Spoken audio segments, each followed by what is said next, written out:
गोजोन सानजौफु समाव नोंथांमोन बयखौबो आंनि बर' निउज लाइभआव बरायग्रोनाय जाबाय। दायो आं नोंथांमोननि सिगाङाव मोननैसो रादाब लानानै फैदों। नोंथांमोना रादाबखौ जोबजासिम नायलांदो। मैया बिटिआरजों लोगोसे कार्बि आंलंआवबो बिसायख'थि जादोंमोन, नाथाय बिटिआरआव जेबो दावराव दावसि जायाखै होननानै सुलुङाव रोखायै फोरमायनाय जादों।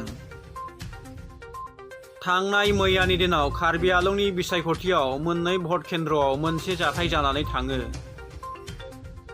कार्बि आंलं दिपुनि भट केन्द्रआव मोनसे जाथाय जानायजों लोगोसे गुवार हामलां भट केन्द्रआवबो बे एखे जाथाया जायो होननानै सुलुंनिफ्राय मोनथिनाय जादों। कार्बि आंलं दिपुनि भट केन्द्रआव फुंनिफ्राय लानानै भट जोबजासिम भटआ मोजाङैनो सोलिदोंमोन होननानै खौराङाव फोरमायनाय जादों। नाथाय भट जोबखांनायनि उनाव जेब्ला स्ट्रं रुमाव बेलेट बक्सखौ लाबोनो नागिरो, अब्ला राइजोफ्रा हरखाबै फैनानै बेलेट बक्सखौ सेनानै लामायाव बल गेलेदों होननानै सुलुङाव फोरमायनाय जादों।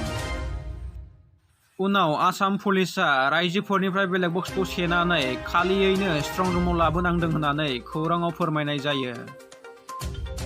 नाथाय बे जाथायखौ राइजोफ्रा मानो खालामखो दासिमबो खौराङाव बुंनाय जायाखै।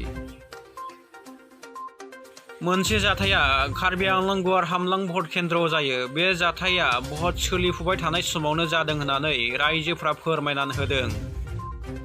गुवार हामलाङाव भट सोलिफुबाय थानाय समावनो राइजो राजाफ्रा बेलेट बक्सखौ बाहेरायाव लाबोनानै सावनानै होयो।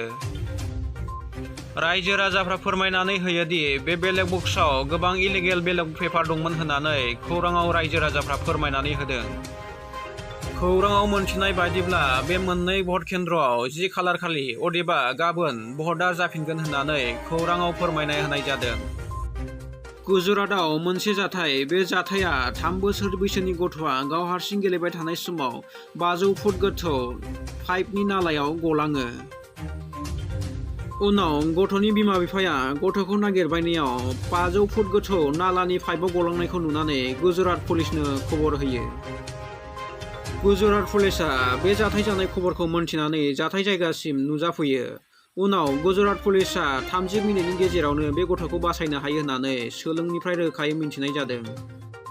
3 बोसोर बैसोनि गथ'आ 500 फुट गोथौ पाइपनि नालायाव गलांदोंमोनब्लाबो गथ'नि जिउखौ रैखा खालामनो हादों होननानै सुलुङाव फोरमायनाय जादों। दायो गथ'खौ सरकारि देहा फाहामसालियाव फाहामथाय होगासिनो दं होननानै सुलुङाव फोरमायना होनाय जायो। नोंथांमोन, दिनैनि रादाबा एसेनोसै। रादाबखौ मोजां मोनदोंब्ला लाइक, शेयार, कमेन्ट आरो सोरबाफोर चेनेलाव गोदानै फैदोंब्ला अन्नानै चेनेलखौ साबस्क्राइब खालामनानै होदो।